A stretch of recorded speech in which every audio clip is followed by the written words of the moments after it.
नेपाल शिक्षक समुदायको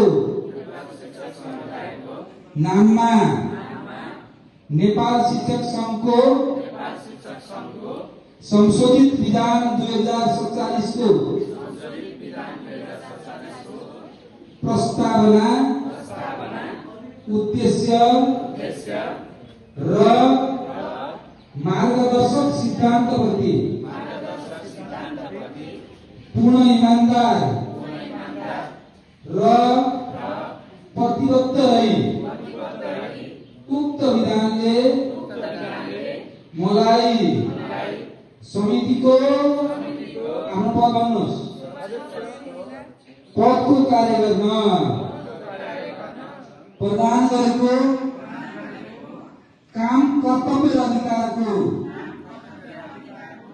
पालना गर्दै पूर्णतया विधान अनुरूप र सम्बन्धित समिति सभा र अधिवेशनको निर्णय अनुरूप कार्य गर्न निरन्तर क्रियाशील रहनेछु। सोको प्रतिकूल हुने गरी अन्य कुनै संघ संस्थाको आदेश र निर्णयलाई मलाई मान्य नहुने कुराको शपथ गर्दछु। नेपाल शिक्षक संघ जिन्दाबाद। अब यहाँ सबैलाई धन्यवाद छ र नवनिर्वाचित समावेशी शारदा श्रेष्ठ जनज्योति निर्मला गोदामी नगरपालिका त्यसैगरी 3 महिला सहित 7 जनामा सदस्यमा अगाडि आउनलाई सम्पूर्ण 3 महिला सहित 7 जनामा सदस्य sees the rose forget the throne but pessimist sees the throne forget the rose भन्छ। यो आशावादीहरू गुलाब देख्छन् काँडा बिर्सन्छन् र निराशावादीहरू काँडा देख्छन् र गुलाब बिर्सन्छन्। अनि हामीले हाम्रो संगठनभित्र काँडा मात्रै देख्यौं भने निराश भएको मान्छे र नेतृत्वमा आउँछु भनेर पहिल्यै डराउने मान्छेहरू पहिल्यै आइसकेको हुन्छ। त्यसकारण नेपाल शिक्षक संघका साथीहरू कहिल्यै हार्न जान्दैनन् भन्ने हाम्रो दृष्टिकोण हो। तपाईहरु त्यो खाले ताकत छ, तपाईहरुसँग त्यो खाले क्षमता छ र यहाँ नेपाल शिक्षक संघले नेतृत्व गरेका आदरणीय अध्यक्ष कार्यसमितिका साथी र शिक्षक साथीहरूलाई धन्यवाद ज्ञापन गर्दै उहाँहरूको कार्यकाल र सफलताको शुभकामना छ। उहाँहरूको समयमा कार्यकालमा त्यो देवचुली सदस्य पूर्णभद्र शर्मा देवचुली मावि, सदस्य सहदेव आचार्य नेपाल मावि, सदस्य दिपेश्वरी राणा मगर पृथ्वी मावि, अधिवेशनको अध्यक्षता गरिरहनु भएका यस विद्यालयका सहायक प्रधानाध्यापक देवचुली नेपाल शिक्षक संघ देवचुली नगर कार्य समितिका निवर्तमान अध्यक्ष मेरा आदरणीय गुरु कृष्ण बराल सर, त्यसैगरी आजको कार्यक्रमका प्रमुख अतिथि नेपाल शिक्षक संघ जिल्ला कार्य समितिका आदरणीय अध्यक्ष राष्ट्रिय शमशेर माध्यमिक विद्यालयका प्रधानाध्यापक आदरणीय व्यक्तित्व इन्द्रराज भट्टराई सर, त्यसैगरी आजको यस कार्यक्रमका विशिष्ट अध्यक्ष नेपाल शिक्षक महासंघ जिल्ला कार्य समितिका अध्यक्ष बर्सुली माध्यमिक विद्यालयका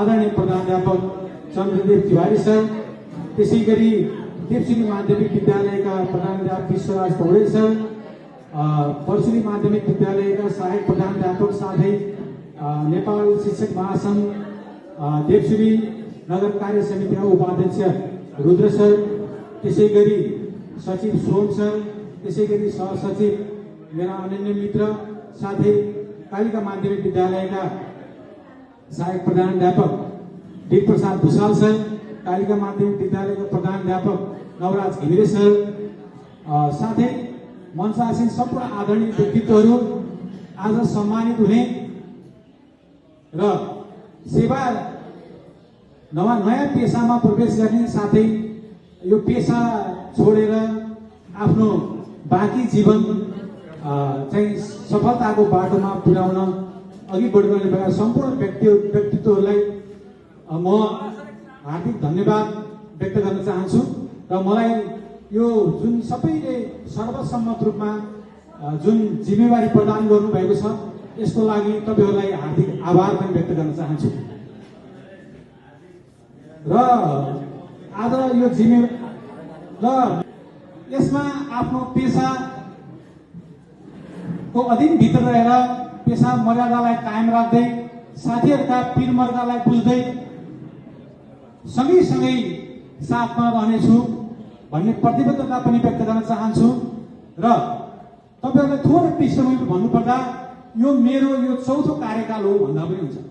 म नेपाल शिक्षक सङ्घको यो नगरको सदस्य सहसचिव उपाध्यक्ष हुँदै क्रमशः एउटा हायर एउटा लेभल पार गर्दै आज चाहिँ यो अध्यक्षको पदमा चाहिँ तपाईँहरूले जुन जिम्मेवारी दिनुभएको छ यसलाई मैले आफ्नो ब्रह्मले भ्याएसम्म आफूले आफ्नो ज्ञान सिप बुद्धि विवेक क्षमताले भ्याएसम्म यो संस्थाको शिर उच्च राख्ने त्यसै गरी आज कुनै साथीहरूलाई यहाँ कुनै पदमा इच्छुक थियो भने पनि धेरै पदहरू बाँकी छन्। हाम्रो चाहिँ जिल्लाको अब अधिवेशन हुन बाँकी छ, त्यसमा पहल गर्ने, प्रदेशमा जाने पहल गर्ने, केन्द्रीय नेतृत्वमा जाने केन्द्रीय प्रतिनिधि हुने कुरामा नै मेरो पहल रहनेछ भन्ने कुरा हजुरहरूलाई चाहिँ यहाँ व्यक्त गर्न चाहन्छु।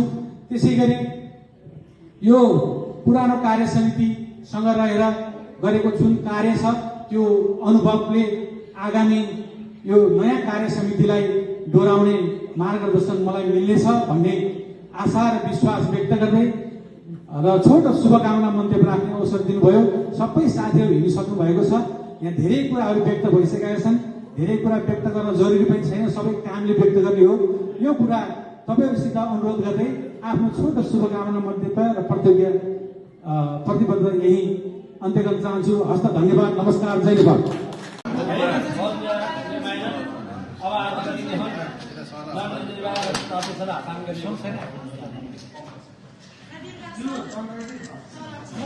Seize the rose, forget the throne, but pessimist seize the throne, forget the rose भन्छ। यो आशावादीहरू गुलाब देख्छन्, काँडा बिर्सन्छन् र निराशावादीहरू काँडा देख्छन् र गुलाब बिर्सन्छन्। अनि हामीले हाम्रो संगठनभित्र काँडा मात्रै देख्यौँ भने निराश भएको मान्छे र नेतृत्वमा आउँछु भनेर पहिल्यै डराउने मान्छेहरू पहिल्यै आइसकेको हुन्छ। त्यसकारण नेपाल शिक्षक सङ्घका साथीहरू कहिल्यै हार्न जान्दैनन् भन्ने हाम्रो दृष्टिकोण हो। तपाईँहरू त्यो खाले ताकत छ, तपाईँहरूसँग त्यो खाले क्षमता छ र यहाँ नेपाल शिक्षक सङ्घले नेतृत्व गरेका नेपाल शिक्षक समुदायको नाममा नेपाल शिक्षक सङ्घको संशोधित विधान 2047 को प्रस्तावना, उद्देश्य र मार्गदर्शक सिद्धान्तप्रति पूर्ण ईमानदार र प्रतिबद्ध रही उक्त विधानले मलाई समितिको आफ्नो पद भन्नुहोस् पदको कार्य गर्न प्रदान गरेको काम कर्तव्य र अधिकारको पालना गर्दै पूर्णतया विधान अनुरूप र सम्बन्धित समिति सभा र अधिवेशनको निर्णय अनुरूप कार्य गर्न निरन्तर क्रियाशील रहनेछु। सोको प्रतिकूल हुने गरी अन्य कुनै सङ्घ संस्थाको आदेश र निर्णयलाई मलाई मान्य नहुने कुराको शपथ गर्दछु। नेपाल शिक्षक सङ्घ जिन्दाबाद। अब यहाँहरू सबैलाई धन्यवाद छ र नवनिर्मित आदरणीय अध्यक्ष, कार्य समितिका साथी र शिक्षक साथीहरूलाई धन्यवाद ज्ञापन गर्दै उहाँहरूको कार्यकाल र सफलताको शुभकामना छ। उहाँहरूको समयमा कार्यकालमा त्यो देवचुली